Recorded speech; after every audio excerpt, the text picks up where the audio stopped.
আরব বিশ্বের যদি মক্কা মদিনাতে আল্লাহর রাসূল এবং কাবাগর না থাকতো, এই মক্কা মদিনা ধ্বংস হয়ে যেত। কারণ এই আরবের যারা শাসক তারা এত অপকর্মে লিপ্ত, এত জঘন্য সব কাজে লিপ্ত, অসংখ্য হিন্দুত্ববাদী ইন্ডিয়া মুনা এরকম বিভিন্ন কাজে লিপ্ত নয়। আজকে আপনারা দেখেছেন যে সৌদির বাদশা তিনি সেখানে হালাল পতিতালয়ের সৃষ্টি করেছেন, সেখানে সিনেমা হলের সৃষ্টি করেছেন, সেখানে মদের বার হয়েছে।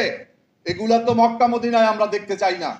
আরব বিশ্বকে সুন্দরী প্রতিযোগিতা পর্যন্ত আমাদেরকে দেখতে হচ্ছে। আজকে নতুন যারা দায়িত্বে আছেন, আজকে কোথায় আমাদের ওআইসি কেন গঠন করা হয়েছে?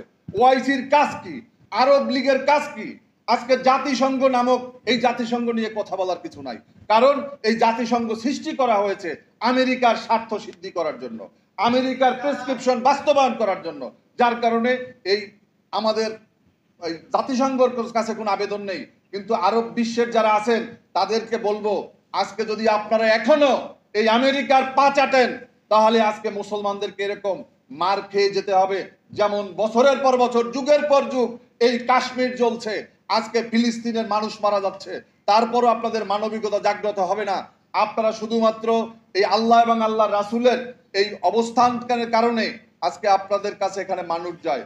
তা নাহলে আমাদের যে বিভিন্ন মুফতি সাহেবরা বলছেন, বিভিন্ন ধরনের কথা বলেছেন, আমি এভাবে না বলে আমরা মনে করি যে আমাদের যা যতটুকু সামর্থ্য আছে এ নিয়ে আমাদের এই ফিলিস্তিনি ভাইদের পাশে দাঁড়ানো দরকার। এটা আমাদের নৈতিক দায়িত্ব, আমাদের প্রতিবাদ করতে হবে। যদি কারো সামর্থ্য থাকে আপনারা যাবেন ফিলিস্তিন গিয়ে সেখানে যুদ্ধে অংশ নেন। কারণ প্রত্যেকটা মুসলমান যেখানে থাকুক দুনিয়ার, প্রত্যেকটা মুসলমান ভাই এবং একই শরীরের অংশ।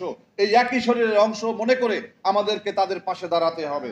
আমি ধন্যবাদ জানাই। এই আমাদের ঐক্য হতে হবে ভারতীয় আগ্রাসনের বিরুদ্ধে, যাদের কথা কাজে মিল থাকবে তাদের সাথে।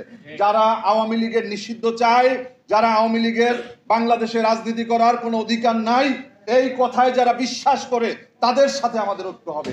আমাদের ঐক্য হবে যারা এই ভারতের পুতুল সরকারকে যারা মদত দিয়েছে, বিশেষ করে জাতীয় পার্টি এবং রওশন এরশাদ এবং জিএম কাদের, এদেরকে অবিলম্বে তাদেরকে গ্রেফতার করতে হবে, বিচারের আওতায় আনতে হবে। কারণ এই আওয়ামী লীগ এবং জাতীয় পার্টি একই বৃত্তের দুইটি ফুল।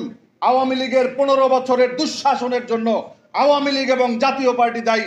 আমি তাদেরকে দোষর মনে করি না। দোষর হচ্ছে যারা শুধু নির্বাচনে অংশ নিয়েছে, তাদেরকে বিভিন্নভাবে সাপোর্ট দিয়েছে তারা। আওয়ামী লীগ এবং জাতীয় পার্টি একই দোষে দোষী, তাদেরকে আইনের আওতায় আনতে হবে। রাজপথে জাতীয় পার্টির কোনো কর্মকাণ্ড করতে না দেওয়ার জন্য আমি প্রশাসনের প্রতি আহ্বান জানাই।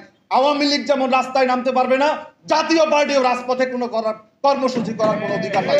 আপনাদের সবাইকে ধন্যবাদ। বাংলাদেশ জিন্দাবাদ, বাংলাদেশ লেবার পার্টি